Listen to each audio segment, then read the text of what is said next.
کہ گزشتہ کچھ دنوں میں جب پاکستان پیپلز پارٹی نے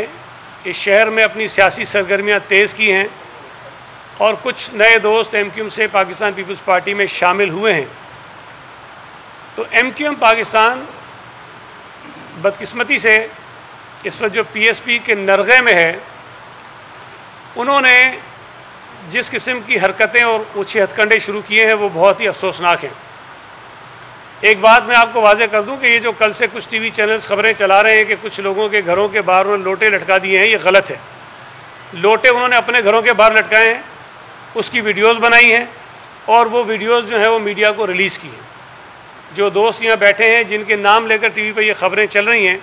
کہ ان کے گھروں پہ لوٹے لٹکائے گئے، یہ بالکل غلط اور بے بنیاد خبر ہے۔ ان کے گھروں پر جا کر آپ دیکھ سکتے ہیں، جو ویڈیوز دکھائی گئی ہیں اس میں اور ان کے گھروں کے دروازوں میں بہت فرق ہے۔ یہ ایم کیو ایم وہی حرکتیں کر رہی ہے کہ جو آنے والے لوگ ہیں ان کو خوفزدہ کر سکیں اور انہیں یہ تاثر دے سکیں کہ جو عوام ہے وہ پیپلز پارٹی میں ان کا جانا پسند نہیں کر رہی ہے۔ یہ